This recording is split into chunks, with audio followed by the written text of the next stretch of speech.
வணக்கம். இந்த வீடியோவில் 74% அகவலைப்படி டிஏ உயர்வு. சற்று முன் அரசு ஊழியர்களுக்கு 2 ஜாக்பாட் செய்தி வெளிவந்திருக்கிறது. இது குறித்த முழு விவரத்தையும் பார்ப்போம்.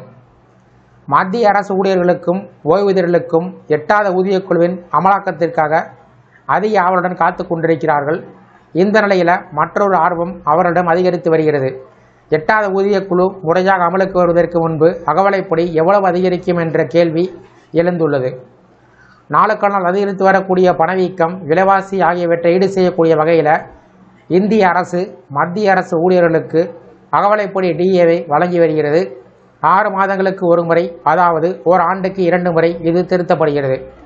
7வது ஊதியக்குழுவின் கீழ் அகவலைப்படி வளர்ச்சி முந்தைய ஊதியக்குழுவில் காணப்பட்டதை விட மெதுவாகவே இருந்து வந்தது. இப்போது இந்த இடைவெளி ஒரு சாதகமான அம்சமாக மாறக்கூடும்.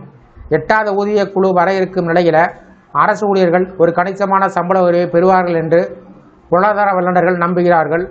மத்திய அரசு ஊழியர்களுக்கு தற்போது 58% அகவலைப்படி கிடைக்கிறது. 8வது ஊதியக்குழு முழுவதும் அமலுக்கு வருவதற்கு முன்பு அது அதிகமாக கிடைக்கும் என்று எதிர்பார்க்கப்பட்டு வருகிறது.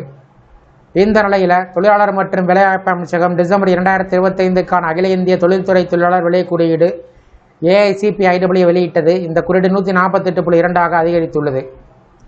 அரசு ஒவ்வொரு ஆண்டும் ஜனவரி மற்றும் ஜூலை மாதம் முதல் அமலுக்கு வரக்கூடிய வகையில் மார்ச் மற்றும் அக்டோபர் மாதத்தில் அகவலைப்படியை 2 முறை திருத்தி அமைத்து வருகிறது.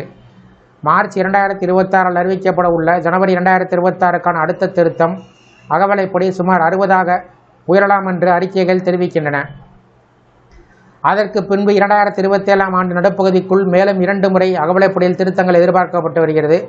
8வது ஊதியக்குழு தனது பரிந்துரையை சமர்ப்பிக்கக்கூடிய நேரத்தில் அகவலைப்படி மொத்தமாக 74% வரை நெருங்கக்கூடும் என்று தகவல்கள் வெளிவந்துள்ளன.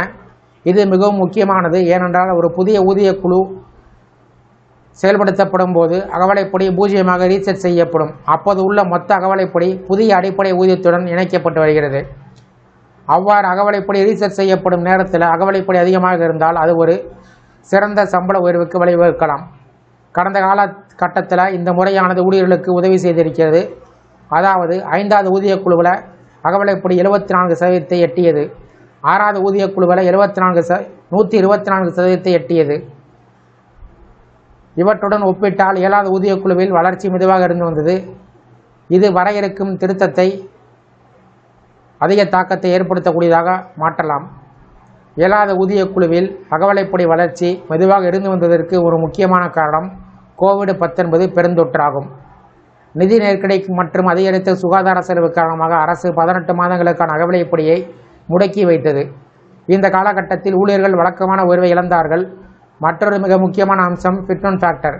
இது புதிய அடிப்படை ஊதியத்தை கணக்கிட பயன்படுத்தப்படும் ஒரு பெருக்கியாகும்.